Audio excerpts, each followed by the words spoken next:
This is mad honey from Nepal, made by the world's largest bees, the Himalayan giant honeybees, each nearly the size of your thumb. Their honeys can make you see vivid hallucinations, but just 1 tablespoon too much can be fatal. And you know what? It's the most dangerous harvest on Earth. It's so potent that ancient armies actually used it as a weapon to poison their enemies and win wars. So what's the real story behind the world's most dangerous sweet? How can something natural be so deadly and so magical at the same time? And why do people risk their lives to harvest it?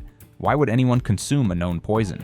To answer that, we have to travel to a place where the air gets thin, to the remote villages of the Gurung people in Nepal. For them, this isn't some extreme sport or a crazy stunt for the internet. This is tradition. This is their heritage. For generations, the hunt for mad honey, or what they call pagalma, has been a sacred ritual. And the first thing you need to understand is that this honey doesn't come from a cute little box hive in a field. The Himalayan giant honeybees build their hives on the most impossible places you can imagine, sheer vertical cliff faces hundreds of feet high. So how do you even begin to harvest it? Well, forget any modern equipment. The hunters use tools that their great-grandfathers used. Handmade ladders woven from bamboo and rope. Just looking at them, you'd think they're incredibly fragile. They twist and swing with every movement. There are no safety harnesses, no backup lines. It's just pure skill, balance, and a whole lot of courage. The process itself is like something from an ancient epic. As 1 or 2 hunters get ready to climb, the rest of the team builds a fire at the base of the cliff to calm the giant bees. So as the hunter climbs higher, he's not just fighting gravity, he's moving into a storm of angry giant insects, each one the size of your thumb, swarming all around him. When he finally reaches the hive, he uses a long, sharp bamboo pole called a tangro. His job is to carefully carve off sections of the honeycomb, letting them fall into a basket dangling below. One wrong move, one slip, and it's a fall that no one could survive.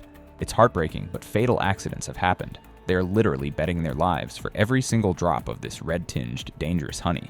Which brings us back to our biggest question: why? Why go through all this? The answer is twofold. First, it's cultural. This honey is a part of who they are. And second, it's valuable. This honey can sell for up to $80 a pound on the black market because of its legendary effects. Those stunning, vibrant red and pink rhododendron flowers that blanket the Himalayan hillsides, they're beautiful, but they're also packing a powerful chemical punch. You see, these specific rhododendrons produce a natural neurotoxin called grayanotoxin. It's the plant's own built-in defense system against animals that might want to eat it. But the crazy part? The Himalayan giant honeybees are completely immune to it. They collect the nectar, and they concentrate this toxin right into their honey. They're basically nature's little chemists, brewing up this potent substance without any harm to themselves. So what does this grayanotoxin actually do to a human? Well, let's break it down simply. Imagine the nerves in your body are like electrical wires with little gates that open and close to send signals. Grayanotoxin comes along and jams these gates permanently open. It's like sticking a key in a keyboard so one letter is typing over and over and over again. Your nervous system gets flooded with signals it can't control. This causes something doctors call mad honey poisoning.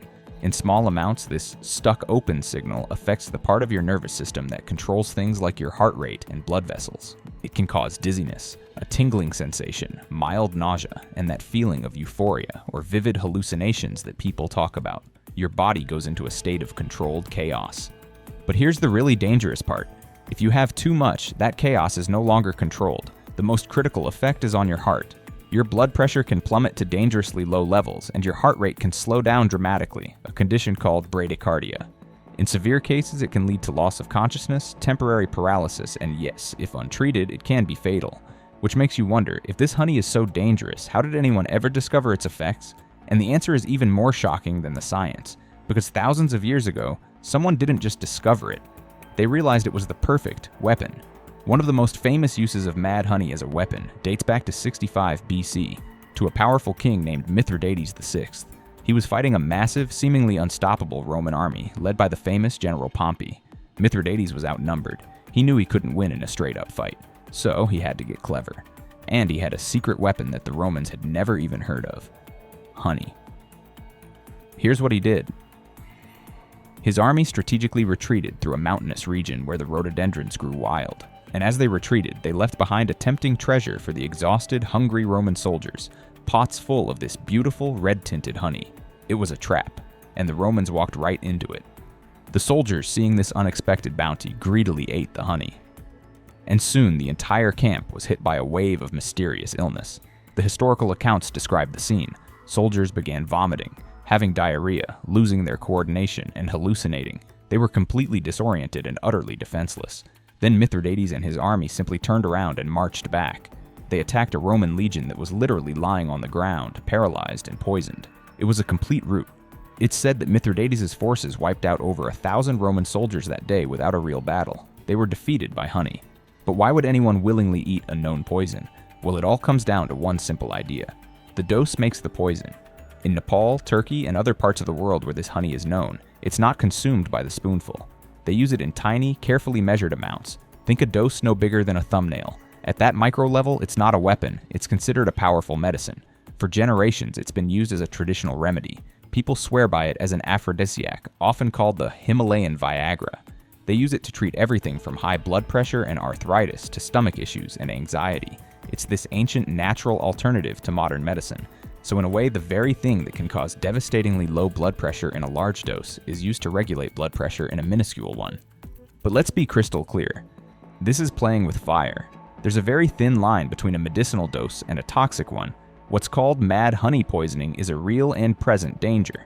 When someone takes too much, the symptoms are brutal. Violent vomiting, dangerously slowed heart rate, plummeting blood pressure, and blurred vision. In places like Turkey, which also has a tradition of consuming similar honey, emergency rooms see cases every year. People end up in the hospital because they misjudge the amount or the potency. And this brings us to the final, complicated layer, the black market. Because of its notoriety, this honey has become a pricey underground commodity. It can sell for $60 to $80 per pound. People seek it out for the thrill, for the psychedelic experience, or as a status symbol, especially in countries like China and Korea, where it's been banned. This demand creates huge pressure on the hunters and puts the tradition at risk.